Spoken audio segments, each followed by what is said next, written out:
The Catalan president, Carles Puigdemont, has refused to clarify whether he declared Catalonia's independence from Spain last week, but has repeated his calls for negotiations with the Madrid government to resolve the country's ongoing political crisis. His appeal came hours before Spain's National Court denied bail to two Catalan pro-independence leaders, who were being investigated for alleged sedition in the run-up to the regional independence referendum 2 weeks ago. Although Puigdemont signed a unilateral declaration of independence last Tuesday, claiming that referendum had given his government a mandate to create a sovereign republic, he proposed that the effects of the declaration be suspended for a few weeks to allow for dialogue. The Spanish Prime Minister, Mariano Rajoy, responded with an ultimatum the following day. He warned that Puigdemont had until Monday the 16th of October to confirm whether he had declared independence, and until Thursday the 19th of October to abandon his push for independence or face the imposition of direct rule from Madrid. In a letter on Monday, the Catalan president failed to answer Rajoy's question, asking instead for an urgent meeting before the situation deteriorates still further. "My government's priority is to wholeheartedly pursue the path of dialogue," wrote Puigdemont. Profile: in a little over a decade, Carles Puigdemont has gone from obscurity to becoming the Spanish government's bête noire and the public face of the Catalan independence movement.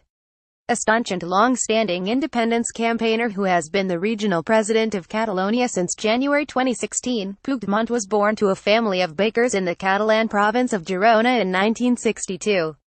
He studied Catalan philology at university before becoming a journalist on the Girona-based daily El Punt and helping to launch Catalonia Today, an English-language paper. He was elected in 2006 to the Catalan parliament as an MP for the Convergence and Union Party representing the Girona region, and 5 years later became the mayor of Girona. Puigdemont found himself thrust into the Catalan presidency in January 2016 after his predecessor, Artur Mas, stepped aside to facilitate the formation of a pro-independence coalition government.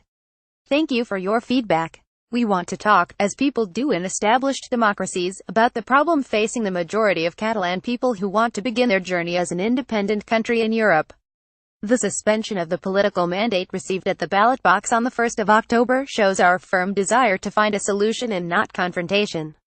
The Spanish government said it was disappointed that Puigdemont had chosen not to answer whether independence had been declared and reminded him he has until Thursday to return to the path of legality.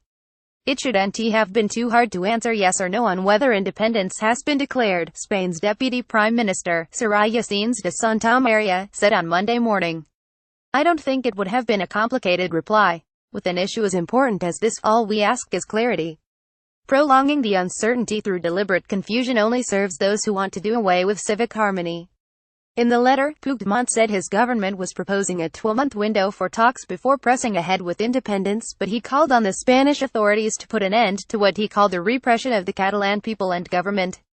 He criticized the Spanish National Court's decision to investigate the head of the Catalan police and two leaders of pro-independence civil society groups for sedition, and complained about the crackdown on the referendum and the brutal police violence seen on polling day.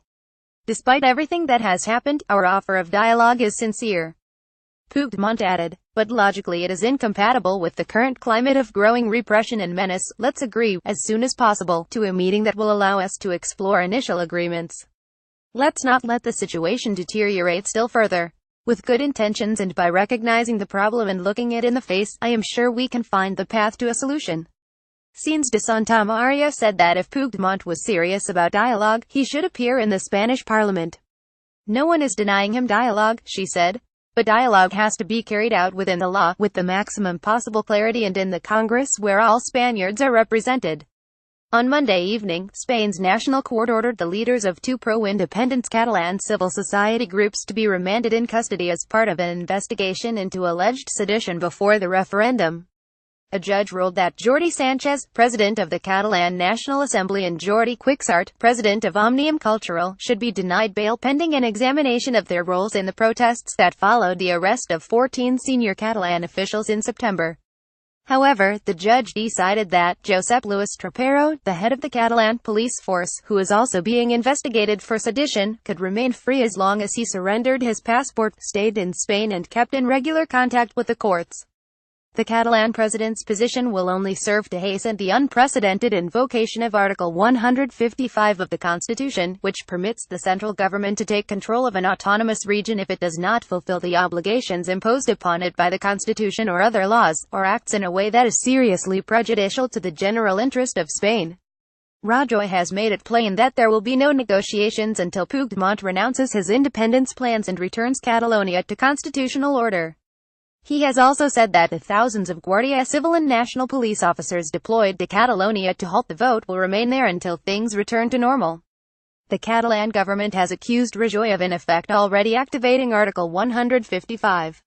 That's the trap they threatened to apply 155 when they're already applying it illegally, the region's foreign minister, Raúl Romeva, told The Observer on Saturday. They're already intervening in our finances, but they're doing it by the back door. And the presence in Catalonia of the Guardia Civil and the National Police is illegal. They're saying they're defending the rules, but they're the ones breaking their own rules. Puigdemont's government is under growing pressure from some in the Catalan independence movement to proceed with an immediate declaration of independence. Its junior coalition partners, the far-left separatist party CUP, had been hoping for an outright independence declaration last week and are urging him to ignore the Spanish government and make a definitive proclamation of independence. Meanwhile, the Catalan National Assembly, a powerful pro-independence civil society group, has also said that it no longer makes sense to keep the suspension of the independence declaration. The European Commission has ruled out any intervention in the crisis, saying such a move would only cause a lot more chaos. In the independence referendum, 90% of participants voted in favor of splitting from Spain. But only 2.3 million of Catalonia's 5.3 million registered voters, 43%, took part.